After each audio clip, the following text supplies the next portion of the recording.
Hey guys, this is going to be part one of the Dragon Ball Super's Broly movie review spoiler rundown with me and my little brother. It wasn't originally going to be two parts, but we kind of decided it should be two parts because we recorded for quite a while, and so this will be part one, and I apologize for the whole it'll pop up. I apologize for the whole hand motions to the camera. The camera started to lose a lot of focus a couple times, and especially towards the end, part that would be in part two. The camera was losing focus a lot, which I was starting to get bothered by. But because we had a recording in the truck, we didn't have anywhere private in my parents' place for me and my little brother just to discuss and talk about the Broly movie. So by the time we had gone back from Lake Arrowhead, and we had let everything relax, and it was already getting late, and it gets dark quick now.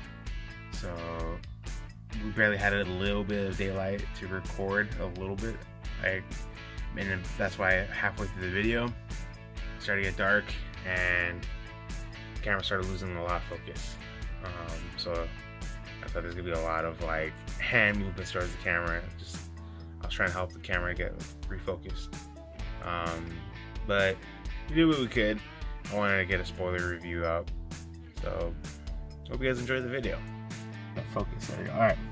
So this is this is gonna be the Dragon Ball Super Broly movie spoiler review and our thoughts on it.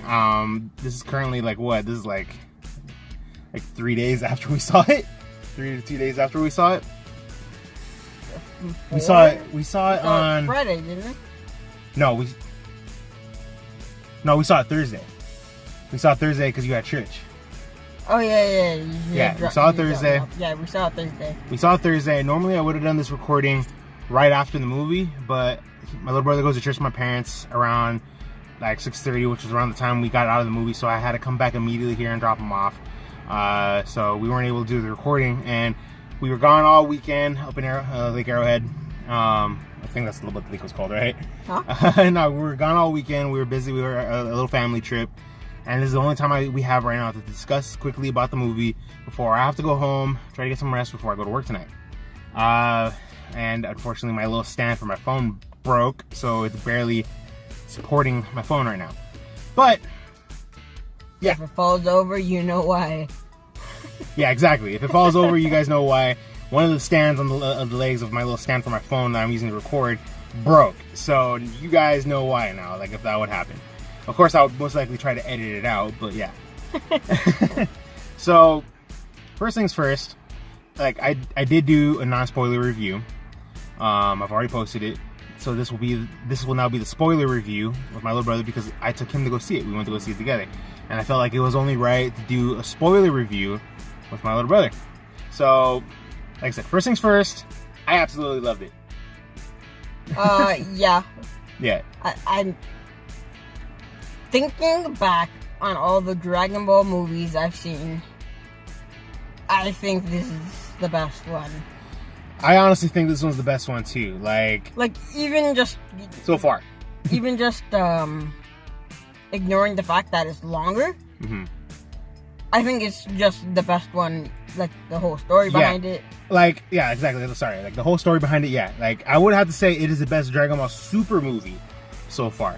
Resurrection of F was good, but I think this one's better than Resurrection of F. To tell you the truth. I didn't actually see Battle of Gods Resurrection of F. Oh yeah. I saw parts of it and just put it together.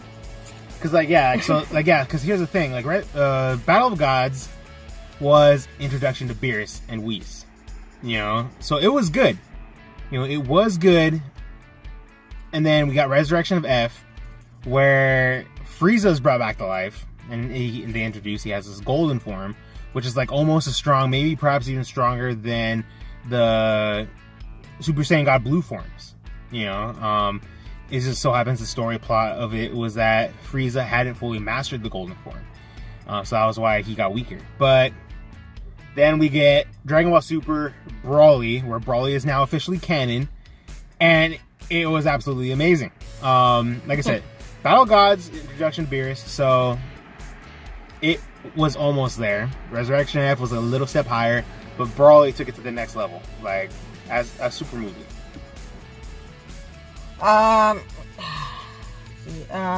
You wanna just go in order of the movie? Yeah, we'll start because I don't want to by chance start mixing things up about talking parts of mixture of the movie. So I want to start off at the beginning. We did miss a couple minutes at the beginning of the movie, but I looked up on what we missed, and we really didn't miss much, really. Yeah, I assume it was when Frieza pretty much introduced himself to the Saiyans. Like the beginning of the movie that we missed, that I looked up online. I found out what part. Yeah, that's the only part that we didn't see. So yeah, I assume that's what we missed. Yeah, the part we missed that I looked up online was that basically it was King Cold going to Planet Vegeta and introducing to them that, like, hey, I'm retiring and my son Frieza is taking over. But hey, just a heads up, he's a lot more ruthless than me. You know, like, so things are probably going to be a little different. And Frieza introduces himself, and Frieza introduces the Scouters. Like, a more extremely upgraded version of the Scouters. Frieza had apparently mentioned that they had a weaker version of them, but his was more upgraded to where he apparently spotted a couple of snipers, apparently, in the tower of the castle, and destroyed them to show how well they Scouter looked, and he just did it just for the hell of it. And then he's like, alright, have fun, I'm going to give you guys a certain amount of Scouters, and if you guys need any more, just let me know. And then he leaves. And they did show the Ginyu Force. And yeah, I heard that they pretty much showed all of Frieza's main group. Yeah, they showed Force, Zarbon, and Dodoria. Yeah, they showed all of them. You know, and then King Cold, and apparently they were even called. That kind of makes you question, how old are they? Yeah, they had apparently called them. They were originally called the Cold Army, but since King Cold randomly decided to retire, and give the army and his his rule, I guess you say, of his power that he had to his son, Frieza, that they now call it the Frieza, or the Frieza Army, or Frieza Force, or the Cold Force, whichever. So it's pretty interesting how Cold randomly just they really didn't go into depth on the reason why Cold decided to just straight up retire. He just did it out of nowhere. And Frieza's color difference looked kind of different. He looked kind of different. He was really pink and everything. Yeah, that's what a lot of people were complaining about going into the movie. Yeah, his first form when they showed him in the past, he was very pink. And I heard talk about the reason why he was pink was because they were saying that Frieza was very young right there. He was almost barely born, because apparently people try to say that yeah, that makes sense. Yeah, like a larva. Yeah. Mm-hmm. So they're saying that Frieza, they're saying it's possible at the time that when the reason why Frieza was so pink and everything was because he was barely born and his color depth or whatever never really came through yet or something. So that was interesting. And then right after that we get I don't know if it's a time jump or something, just a little bit fast forward, or I don't know, but it shows King Vegeta is going to see his son Vegeta. And, he's still a baby and infant in their incubation pods or something, and he's just checking on him, and he's just you're my prodigy and everything, just appraising his son, and then we see Brawly, baby Brawly, and King Vegeta can't help but point out that Brawly's incubation chamber is a more unique one for high level warriors, and Vegeta, for whatever reason, spotted this out and called it out. And I think the reason why was because of the color difference in it. There was a lot of incubation pods that were in there of the baby's Saiyans that were different colors. I didn't notice that. I caught that. And Vegeta's was I can't remember what colors was Vegeta's. I think his was blue or something, or because Brawly's was green, and because I remember seeing that might actually be a thing, that the clothing they wear is color-coded based on their level? Yeah, based on their rank and their level, yeah. Yeah, that makes sense. I never actually thought about that. Yeah. So, that's possible reason why King Vegeta couldn't help but notice that. And why he called it out. That was, one of the things, he just spotted right away. Why is this one, in a special container pod? And they pointed out that they did a scan on Brawly when he was born, and that Brawly just happened to be born from a low-level Saiyan warrior, Paragus, and his son is a Mino prodigy, where Brawly has an extremely high power level, and ended up doing tests to find out that it's possible that he could surpass every single Saiyan, and maybe even surpass like Frieza and them, and possibly where even his power level could be a danger to him and everybody around him. You know, and King Vegeta decided to send Broly off on a dangerous remote planet to possibly just kill him, because he didn't want to risk Broly one day just possibly killing all of them. But Paragus believes this was out of spite, and I kind of see it both ways. That King Vegeta did this out of spite because he didn't want to see another high-level Saiyan take the throne from his son. Yeah, because it seemed like at the time, all the rule Was based off power. Or the hierarchy, pretty much, is based on power. Yeah. So it's like, I could see it both ways. I could see that King Vegeta did this out of safety for his kingdom and the Saiyan race, that like to get rid of this one Saiyan that they believe could go insane with power because of his high power level. But also I could see it that he did it because, yeah, he wants his son to have the kingdom, no one else. You know, he wants his bloodline to continue ruling. But they pretty much changed just about everything about the whole Bardock story. Yeah, they did. I wasn't a big fan of that. I mean, they still had Bardock, you know, pretty much get evaporated. Yeah, which is Frieza's blast. Yeah, which is weird because I heard about the Dragon Ball Minus. I never really heard about it until like about a week before the movie, which is very surprising. I wish I had heard about it sooner. I'm not a fan of Dragon Ball Minus.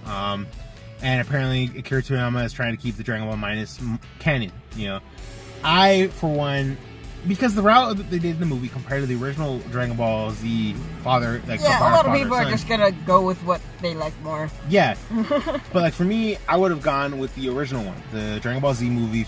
Bardock, father of Goku. You know, yeah, I would have picked that and just extended it more to fit in more story. You know, like Giant Jean, Goku's mom. Goku's mom. Yeah, we're having trouble trying to pronounce her name. I mean, we could look it up. Just we're not. Yeah, I'm just gonna say her name's Jin. I hope that's correct. If it's not, I apologize. Like for one, when Bardock was getting brought back to Planet Vegeta, apparently Frieza had called every Saiyan out in the galaxy to come back to Planet Vegeta, and Bardock was the only one to point out that Frieza is staying above the planet's atmosphere. Why isn't he on Planet Vegeta if he's calling every Saiyan back to the planet? And the route from the original movie was that Bardock got struck by this one alien race that the Saiyans were invading a planet for Frieza. Was that this alien race had the ability to see into the future? And those aliens that struck Bardock originally, that gave him like that future sight. Yeah. I remember when Goku died from Cell. Mm-hmm. I remember that one of those aliens was shown in the afterlife. That when those aliens were one of the characters that they were training. Yeah. So I thought that was cool. I think I'm not sure. I don't remember if Bardock, the father of Goku, was made during that time. Because, I mean, if it was, then that's understandable. They're probably just looking for characters to, you know, fill in spots. So I'm just like, oh, hey, we got these guys. Let's use them again. You know, so. Yeah.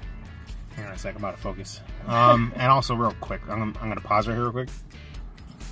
All right, yeah. So, yeah, I'm very curious on how all that was going to turn out, but. Yeah, like we were saying, like in the original one, Bardock got struck by an alien race that was able to see the future and passed it on to him.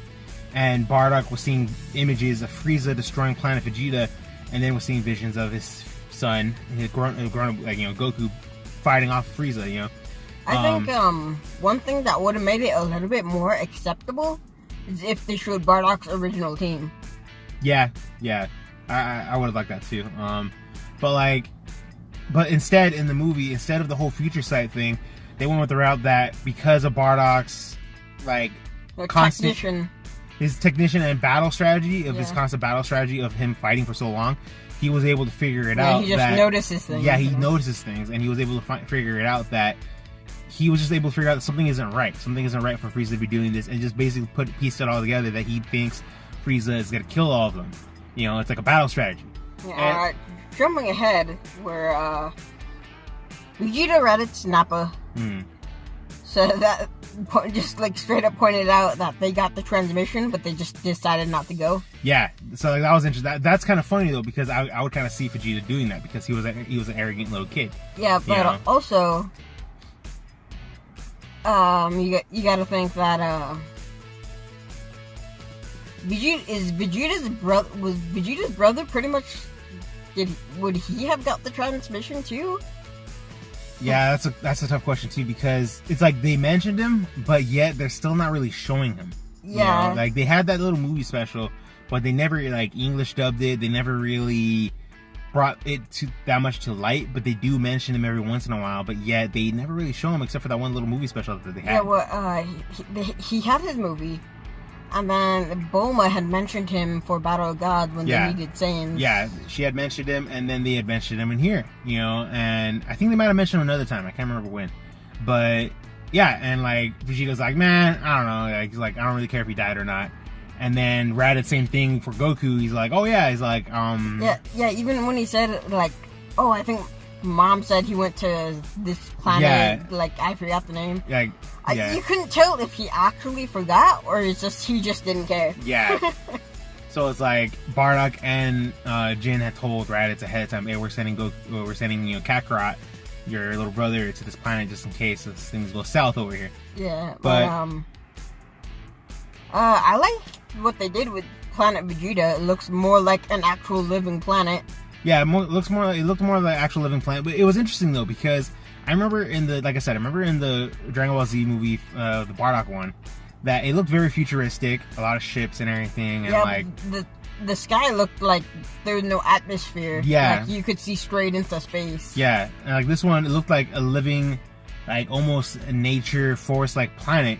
Yeah, and there was like little villages, like little huts. There's villages. Almost. You can see houses, people walking around. It's like the only future thing that was there was like the ships and like the vehicles. You know, that was it. That was like the only really. Yeah, they showed vehicles. I don't think they showed like vehicles in Bardock Special. Yeah, I think the only thing they really showed was pretty much the pods. Yeah, and one thing I want to point out before I go back to Bardock, one thing I thought was very cool and very interesting point that they pointed out was that not every Saiyan is really a great warrior. Is really a warrior. Other Saiyans that aren't great warriors, they do other stuff. Some of them are pilots. Some of them are like farmers or whatever. You know, like. So I thought that was interesting because which is weird when they say that the Saiyans are a warrior race. Mm-hmm. So that's kind of weird. Yeah, I think that's weird too, but at the same time I can see that what they try to phrase it as now is that the Saiyans can produce great warriors, you know, amazing warriors, because they have endless potential. Yeah, I think it's just like they made him less like pricks. So yeah, I'm pretty sure it's like in the old writing of what the Saiyans were, I'm pretty sure if a Saiyan was born and they're so low that they just found him as pathetic, I'm pretty sure they would kill them. Yeah. So in this one, it seems like if they have such a low power level that they just leave them on their planet. Yeah. To do, you know, food or farming, you know, actual work. Yeah. So I'm pretty sure it's just they changed it, you know, to and it actually makes sense. But yeah, the whole warrior race thing, it made it sound like all of them were fighters. Yeah. You know. Like for me though, for the whole thing with like I said, back to Bardock, I would have had him keep that future sight thing because he just like when we went back to Planet Vegeta and went back to go see his wife Jin and went to see Goku, you know, he was all little baby still. That he convinced Jin that they need to send him off-world just in case, you know, if Frieza does plan on destroying Planet Vegeta. And Jin ended up trusting him. She believed him, you know. And instead of them like flying off to go with the pod and sending Goku off, they're like running and jumping, you know, because they don't want to risk their power levels being scouted, you know. And then after that, you know, they like Bardock says that like, because Jin pointed out like, you know, this isn't like you at all, just for you trying to like save a life or trying to protect someone. And Bardock says like out of all the lives he's taken, like he wants to at least try to save one. And I was like, yeah, I suppose. I mean, yeah, mom. Yeah. I'm pretty sure she's small enough to fit in the pod also. Yeah, with she could have. Goku. Yeah, she could have. Yeah, I 100% believe that. But I have a feeling it's just, she had a kind of a choice to, just die with her Yeah. husband, basically. Yeah. Like, I don't know. I don't know about the whole thing with like Bardock being like, he wants to save at least one life or something. I'm like, man, dude, it's your son. I get it, like, but it felt too much like Superman. Yeah. Well, you're destined for greatness. Yeah. Akira Toriyama, why? Like, that's one of the main things why that's also one of the main things I love so much about Goku was from and Dragon Ball Z was that, like, it's not Superman, because a lot of fans do the theories of Goku could be Superman could be Goku and all that, and try to compare the two and everything. And I'm like, you don't have to try to compare Goku to Superman. You don't have to try to make their stories exactly alike. I like Goku the way he is. I like the Saiyan race the way they are. You don't have to change things. Stop it. I don't know. It felt too much like Superman, and I'm just. What I found. Last thing I have to say about the whole Saiyans, but what I found weird is that it showed Broly and Goku in their pods before both of them got sent off. Mm-hmm. In their liquid pods. Yeah. And they look like babies. Yeah. But when they came out of their pods, like before the scene before Goku got sent off, and when it showed Broly, come out and showed that who he, he's this stranded kid on the planet. Mm-hmm. They look like toddlers.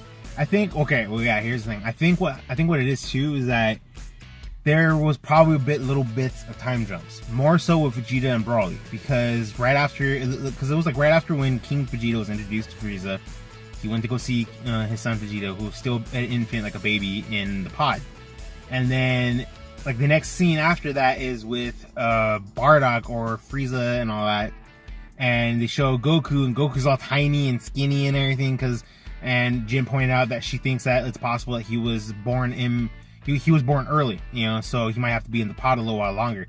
And then, like, which also ties in pretty well with Goku showing up on Earth literally as a baby, which ties that in because Goku ended up being raised by Gohan, in Dragon Ball.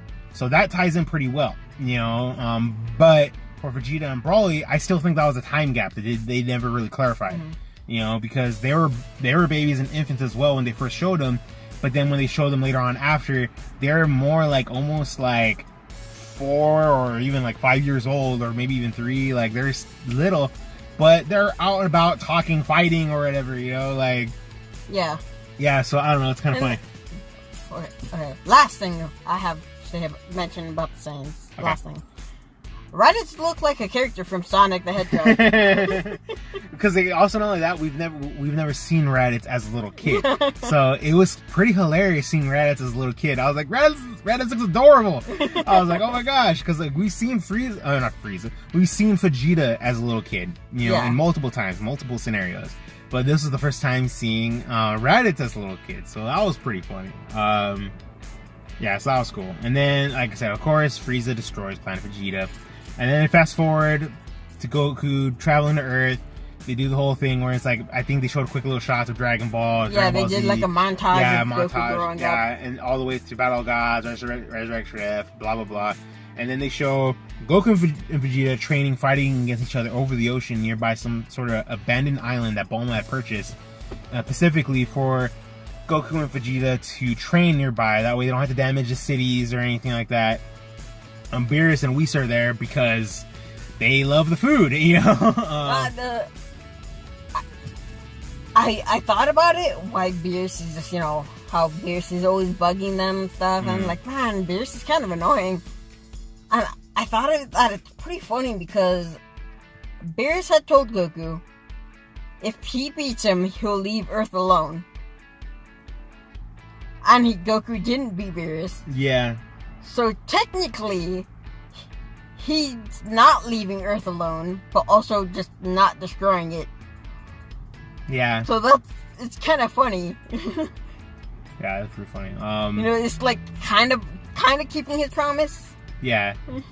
One thing I would say I'm very surprised about the movie is that, man, I am either losing focus and also it's getting dark. One thing I noticed that I'm very surprised about for the movie was that they really didn't show a whole lot of the other characters. They didn't really show Gohan. They didn't show Gohan at all. They didn't show like Krillin or anyone else. Tien or Master Roshi. The only ones they really showed of the original group. Where there's a truck pulling up behind me. The only ones they showed of the original group is like Goku, Vegeta, Bulma. I don't know if you want to say Beerus and Whis are part of the group. But like Brawla's there. Because Bulma just she had had her. like little pigtails. Yeah. Bulma just had her. She grows. Apparently, Goten and Trunks don't. Yeah, right. Like, oh my gosh. I mean, I went out of focus right now. Apparently Goten and Trunks don't grow, but they did show Goten and Trunks for like 2 minutes. Trunks ends up contacting Bulma saying that, hey, there was a break-in. Let me check the footage. And they find out it was Frieza. Some of Frieza's henchmen showed up and stole the Dragon Balls, and I am out of focus again. And they showed 2 of Frieza's henchmen breaking into her lab, stealing the Dragon Balls and the Dragon Radar, because apparently Bulma was collecting the Dragon Balls the whole time and was only one short. Yeah, like I don't understand how Bulma was collecting the Dragon Balls and they didn't know about it. Yeah, for real. Oh man. And then here's the thing. I am out of focus again. And here's the thing, like, they go find out, like, if they can find these henchmen. Because apparently Frieza sent these 2 henchmen that are so weak that they're hoping their power levels won't get sensed. And apparently Bulma already knew where the last Dragon Ball was at. So, like, but she decided not to go yet because it happened. Yeah, doesn't make sense. Yeah, because it happened to be in the Arctic. What were the odds of that? And apparently, Goku did the reasonable thing, asking Bulma, why were you collecting the Dragon Balls in the first place? And, like, she didn't want to say because she was embarrassed, but she said the reason why was because she wanted her wish to be, turn herself 5 years younger. Now, here's the thing. That is a total Bulma wish. I am out of focus again. I could totally understand that for Bulma, for her character. And to me, it makes sense. Reason being, Bulma is... I am out of focus again. Bulma is kind of like a main... Come on, focus! Bulma is kind of like a main side character. She has a lot of airtime whenever coming to Dragon Ball. She's there a lot. She is shown a lot. Because she's been there from the beginning from Dragon Ball. And plus, she's with Vegeta. And so I could... and she pointed out, too, like, it's not like you two would understand because you two hardly ever age. And focus! And she pointed out because Saiyans don't age as fast as humans. They age very slowly. So I could see the reasons why for Bulma's wish, honestly. And focus. So I could understand Bulma's wish, and plus it's totally a Bulma. I am getting pissed off because my phone won't stop getting blurry. I think it's because of the lighting. You gotta think. Did Bulma ever get her wish? All right. I'm gonna see if turning on the lights right here will help. Hang on. Yeah, I'm gonna turn on the lights, see if they help. Just to help keep the camera focused, because it's starting to get dark, and I think the camera on my phone is losing focus because it's probably trying to adapt to the light. Yeah, it's trying to adapt to the lighting, and it's pissing me off. So hopefully it goes well from here. So anyway, Bulma's wish, 5 years younger, totally understandable for Bulma's character. And then they show Frieza. Frieza gets an update. Frieza's out somewhere in the galaxy, gets an update that the 2 henchmen he sent have like 6 of the Dragon Balls already because Bulma was already collecting them, and they're going to go find the last one. One of Frieza's new henchmen, like one of his like little side small guys, are asking Frieza, like, I hope you don't mind me asking, what's the wish you want to ask for? And Frieza's like, oh, you will never guess, And the guy tries guessing, immortality and everything. Surprisingly enough, it is not immortality. Frieza's completely swiped that out the window. He's like, I mean, like, why wouldn't it? Because, I mean, you could wish yourself to be immortal and then live long enough to make another wish. Yeah. But, like, Frieza had pointed out, like, it was kind of hard for me to put it all together, how he phrased it. But he said the reason why he doesn't want to live forever, or the reason why he decided to get rid of the idea of getting a wish for immortality, and even a wish for come on, focus. And even a wish involving not getting any damage ever, was because he says what's the fun in that? What's the fun of possibly I don't know, not dying or something, or not not taking any damage, because I guess after all this time, Frieza, with him actually training to become strong and even dealing with the whole tournament power, he's actually grown accustomed to it now or something, or he's learned from it. So it's very interesting how he phrased it, but I was like, okay. But then he says that he finally reveals his wish is that he wants to be 5 inches taller, because Frieza's actually kind of small. And then he says and he asks why not his minion asks why not be in your second transformation. Yes, Frieza's technically his final form. Is he the same size as his first form? I think he's a little taller. But it's funny though, because his minion asked him, come on, focus. His minion asked him, why not make a wish where why not be in your second form all the time? Because that one's tall, that one's gigantic. And he says he'd rather be in his main final form all the time. Yeah, I can't. Is King Cold in his second form? I think he is. But King Cold is so powerful, I'm pretty sure he could transform just like that if he wanted to, but he got caught off guard by Trunks or whatever. But Frieza said that the reason why he doesn't want to be even that tall right off the bat is because he wants to show people that he's still growing. Which is kind of random. I mean, how long does your species grow? How long does your growing spurt last? But then it's funny because he says that, and Bulma says that how she want to be 5 years younger. Whis asks, why not go for the solid 10? And it's just, because then people will start to question and ask, so she wanted to not make it that big of a deal. I'm pretty sure Whis could do that. I'm pretty sure Whis can. At this point, I don't even know what Whis can do. It's Whis can do anything. Oh my god. Yeah, I'm pretty sure he can make her 5 years younger. Yeah, I wouldn't doubt it. I mean, he helped Bulma give birth to Brawler.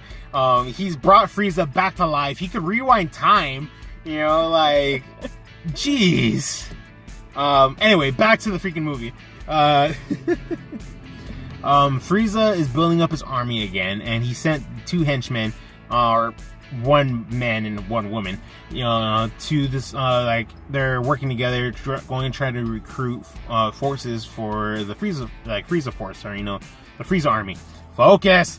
And, I'll look up the names, but were you using your phone and I don't have mine? Yeah. One of them, name was, Chile. I think Chile is the girl. And then the other one was almost like Lemon or Limon. I know his name started with Lee. Yeah, but I gotta point this out real quick. My God, the fan service for Chile. I don't know if I'm pronouncing her name right, Focus. I don't know. Chile. Did they even say her name in the movie? I think a couple times. Yeah. But the green girl, that they introduced even in the trailers too. My God, the fan service with her, I hate to complain, I don't want to, but at some point I'm all wow, why? But thank you, I was just surprised on how much of they were doing. She was leaning over a lot. They showed so much of the curves on her. They went to great depths of detail showing off her figure in anime, for a Dragon Ball Super. In Team 4-Star's review, they pointed out that her, quote, ass got more screen time than Bardock. Oh my God, that is, yeah. There is even a shot in the movie where, I'm gonna real quick fast forward. I don't want to do it, but I'm gonna say it because I'm talking about her. Focus. There's even a moment where she's wearing her Saiyan armor. It looks like more of a tank top almost, and she stretches it out and she let goes and snaps back on. Yeah, and even her chest is kind of gigantic at times, and I'm just okay, People have edited that already. I have seen pictures. Like, she's basically the new. I don't know what was. She's what was Space the word? Bulma. Yeah, I guess she kind of is Space Bulma. That's what Team 4-Star would call her. Yeah, I can see that. But basically, it's like Dragon Ball fans have like a list of like, I guess you say, fangirls or like fan, like they like. You know, first one was obviously Bulma, and then Chi-Chi, Android 18, Videl, who's after Videl? Android 21? Yeah. Android 21, and now Chi-Lai. And Launch was somewhere in between there. I've seen a list. Yeah, I've seen on a, YouTube videos. yeah, I've seen a list. Oh, and Mai, you know, Yeah. future Trunks Mai. I don't know her name, but freaking the chick who was on the movie with BoJack. I've seen her been mentioned before. I have yet to see her, but okay, yeah. But yeah, back to that. Chi-Lai and I don't know. I'm just gonna say Lee, the orange dude with the beanie. They come across. I think his name pun is supposed to be Lemon. Yeah, I think it's Lemon, but I'm just gonna call him Lee. I don't know. It sounds weird to call him Lemon. He looks kind of aged. Yeah, he looks like he's an older man soldier, like an alien that where like he has. Chile. Yeah, Chile. She even called him old at one point. Yeah, like she makes a little crack at it. But like he even points out, says that he has plenty of experience, which is why he's like a pilot, you know. And then she's more hands on with like guns, you know. She has like a pistol, like a alien blaster or something. But they both travel around and they come across the planet where Bardock and Paragus are at, and they find them, and Paragus comes out like asking, "Oh, like please save us! You know, we've been stranded here." Because flashback real quick, 'cause I forgot. I don't remember if we mentioned it. Paragus went after his son Broly after confronting King Vegeta, and this one other Saiyan warrior went with him. I don't remember the guy's name. Yeah, he killed him. So that doesn't matter. Paragus killed him because when they went to the planet where Broly landed on, the ship that they were on got damaged, and there was no way off the planet. So Paragus, this other Saiyan, and Broly were trapped on this incredibly dangerous planet, and like they were limited on everything was giant. Yeah, everything was giant and monstrous, and they were trapped on this planet, and they were limited on food from resources from the ship that they landed in. And Paragus realized that, so he killed the other Saiyan, you know, in order for there to be more food for him and Broly. Yeah. I mean, it's kind of not cool, but understandable. Yeah, it's not cool, but it's understandable for a Saiyan. But anyway, like real quick, it shows. You know, it's like I need to survive to take care of my son, and then I want my son to survive, and you're a problem. Yeah. But basically, yeah, after that, like, you know, fast forward back to, like, Chi-Lai and Lee. Yeah. You know, Lemon, but, you know, Lee, I'm calling him Lee. They find Paragus and Broly, you know, they find Paragus first. Paragus is asking him for help. And then a giant monster shows up, and like, they don't know what to do. Paragus calls out for Broly, and Broly comes flying out of nowhere. Light turned off for some reason. Oh, damn it.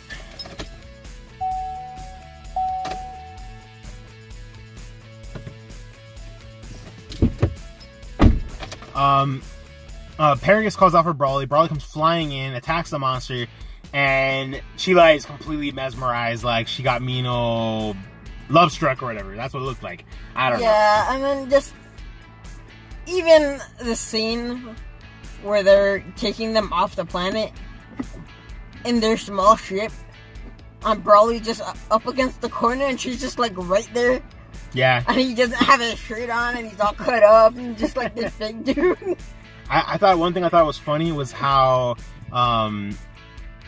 she was eating like almost like these candy bars or something like that, and she offered one to Broly, and Broly was gonna eat it with the wrapper, and she's like, "Oh no, you gotta take it out first," you know. And she takes it out, she opens it for him, and he's like sniffing it. He doesn't know what it is, and Paragus has to point out, "It's like it's food, son," like, you know, and like he tries it, and Yamino loves it. But it's funny because like it obviously looks like Paragus has tried to raise Broly with some sort of manners, And he even tells him, like, tell her thank you, you know, and he tells her thank you, you know, like... I mean, it's that's believable as Broly's character, too, because pretty much the only things he's eaten have been living things. Yeah, living things, or like giant bug creatures or something. Like, you know, those are the only things he's really eaten as resources. And then, like...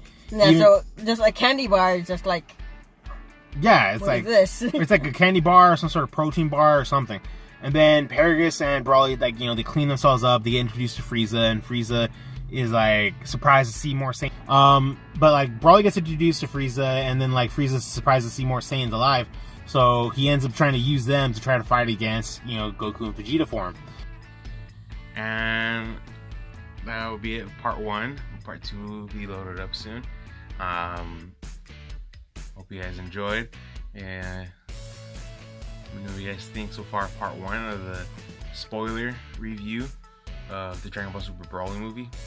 Let me know in the comments down below, and like and subscribe. And until the next one, next video I post up. Later, guys.